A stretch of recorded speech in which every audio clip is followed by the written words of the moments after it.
최근 영화계 화두가요. 김기덕 감독의 여배우 폭행 관련 사건이었습니다. 배드씬 촬영 강요를 했다.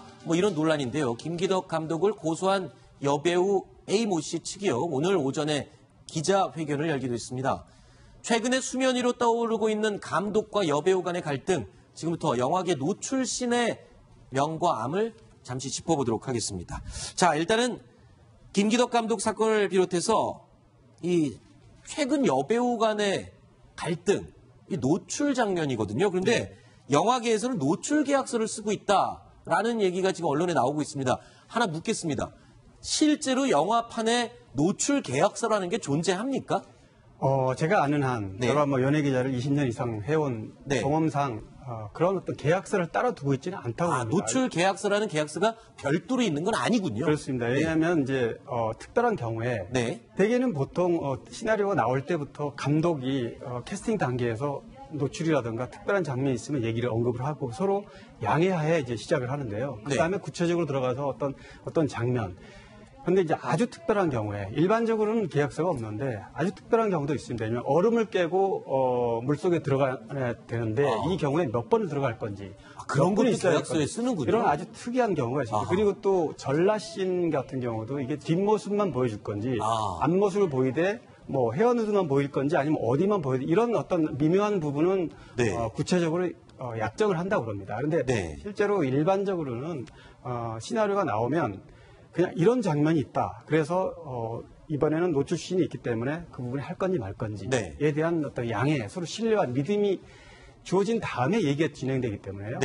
그거를 무슨 법적 어떤 장치로 그렇게 되는 계약서는 없다고 봅니다. 사실 계약서만 제대로 명확하게 쓰고 제대로 좀 세세하게 쓰면 법적인 이런 다툼이 안 생기잖아요. 계약서라는 게 원래 그렇지 않습니까, 손수 변호사님? 네, 그런 목적으로 작성하는 게 계약서고요. 또한 또 해외에는 그렇게 작성하는 사례가 많이 있습니다. 해외에서는 그런 것까지 디테일하게, 죄송합니다, 자세하게 다 작성을 하는군요. 그렇습니다. 그리고 우리나라의 경우에도요.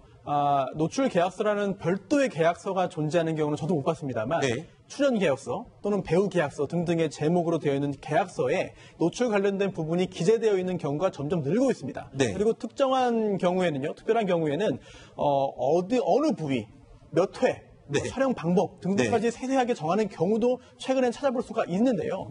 하지만 그렇게 정한다고 하더라도 단서가 또 들어가는 경우가 있습니다. 하지만 감독이 요구하는 경우에는 따로 정한다. 아니면 촬영상 부득이하게 요구하는 경우에는 또 특별히 정할 수 있다라든지 이런 경우가 들어가기 때문에 계약서가 존재하고 자세하게 정해놓는다 하더라도 이른바 가불관계 아니겠습니까? 현장에서 모든 스태프들이 자 배우 당신이 이렇게 협조하지 않으면 모두가 좀 기다릴 수밖에 없다라고 하면은 그런 분위기를 견디며 나는 못하겠습니다. 계약대로 하시죠라고 할 가능성은 사실은 높지 않은 것이죠. 그렇군요. 강일홍 팀장님 나와 계시니까 하나 여쭙겠습니다. 사실 여배우로서 한 사람의 여성으로서 그런 노출신이 수치스럽고 힘들 수는 있을 것 같습니다만 그럼에도 불구하고 노출, 장면 이런 것을 또 계약하고 촬영을 하는 게 또 여배우들 아닙니까? 그렇죠. 그런 것을 통해서 또 성공한 배우들이 또 있잖아요. 네, 그렇습니다. 지금 화면상에도 보이지만 은규의 김고은을 비롯해서 인간중대 임지연 많은 배우들이 노출 연기를 많이 했고요. 사실 신인 배우 같은 경우는 강렬한 어떤 인상을 줌으로써 한 방에 대중의 시선을 사로잡고 그다음에 인지도를 높이는 그런 방법이 있고요. 기성 배우들 중에서도 여러 가지 이유로 노출 연기를 감행을 합니다.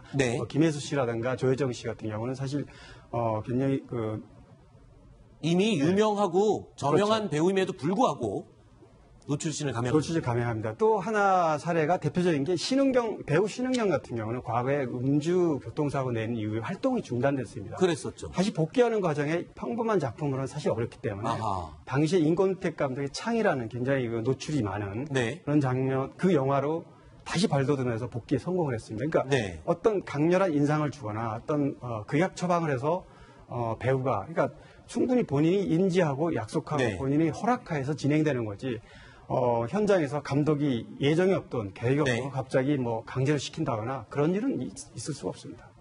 그렇지만 또 요번에 사건에 대해서는 지금 말씀하신 일반적인 경우와는 또 다를 수도 있다는 점은 저희가 분명히 밝혀두고 넘어가도록 하겠습니다. 자, 연예계 얘기까지 살펴봤고요. 강일홍 팀장님 얘기는 오늘 여기까지 듣도록 하겠습니다. 오늘 나와주셔서 고맙습니다. 자, 네 번째 이야기까지 살펴봤고요. 다음 이어지는 다섯 번째, 여섯 번째 이야기가 있습니다. 저희가 오늘 1위와 2위로 꼽은 소식입니다. 확인해 보시죠.